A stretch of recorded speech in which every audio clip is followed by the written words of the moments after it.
what are you guys most excited about with this new project? What really spoke to you about it? To work with this guy right here, man. Clearly. Yeah. Here you go. No, for me it was just character. Like I don't even think I read the script. I saw they got the character, and I thought it was hilarious and something that I could really have fun with, and that was where I was going with it, and there was a dark element to it, and an anti-hero element to it, and it was fun.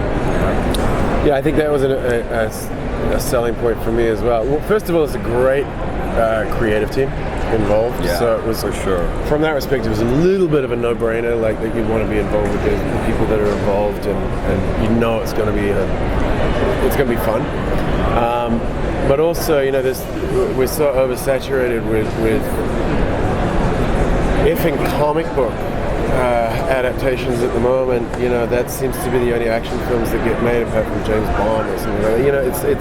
There's so many versions of wonderful superheroes. So to have something come along that completely inverts that idea was appealing to me.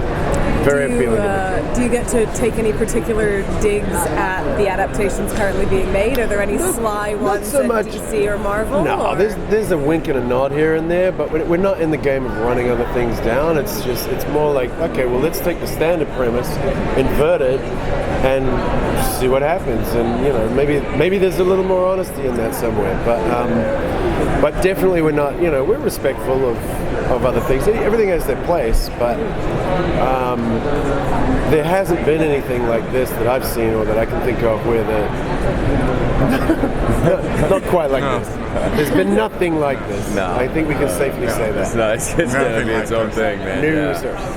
Were you familiar with the boys or Garth Ennis at all before you were offered or took the part or even saw the scripts? I wasn't at all, actually. No. Were you? No, neither was I. No, I'll be honest. Like, I've never read a graphic novel in my life. Not that there's anything wrong with it. It's just like I read War and Peace. Shit like that. Boys is a little different. Yeah, it's a little different. No, but then I read The Boys, and it's. I think it's a very extreme version of graphic novels as well. I'm not an expert on that, but I would think it is. Yeah. Sure. So we've had to tone some of that down for the show to make it something you can actually have other people watch. But I think we've done a really good job of preserving, the great story, the great characters, and the great ideas that are in the graphic novel, and just making it something that's a little more accessible for a broader audience. To say that the series pushes boundaries seems an understatement. Because obviously, it's kind of like the boundaries back there somewhere, right? Yeah. So how often on set were you just amazed at what you're allowed to do, what Amazon? Every day. I mean, for me, I can't believe they let me get to do this. How about you? Well, first of all, it depends what you mean by boundaries, because there's a big difference between the boundaries of the graphic novel, which is no boundaries, and the boundaries of the show, because we definitely have boundaries. A little bit, yeah. Within that, we have to be, conscious of the show reaching an audience, and if it's too divisive, then no one's going to watch it, and it's not going to have a life. So, of course, there's which all goes without saying, but I think in this case it's more prevalent than maybe other things. But definitely within the universe that we've created, the boundaries are still much more expanded than any other show that I could think of. Really, but it's in a way that is a lot of fun. There's a real dark humor going through it. So if you see these terrible, terrible things happening, you're probably laughing while it's happening. So it's I don't know how to describe the boundaries. Maybe let's call them rubber. Let's call them rubber, and it's definitely its own entity.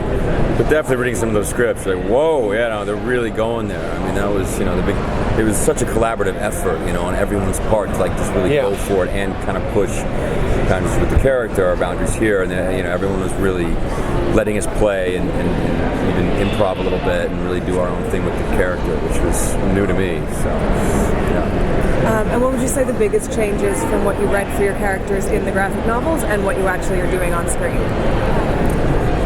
My character was kind of non-existent in the novels, which was nice because there was sort of this open-ended thing that you could sort of run with for me. So that was fun.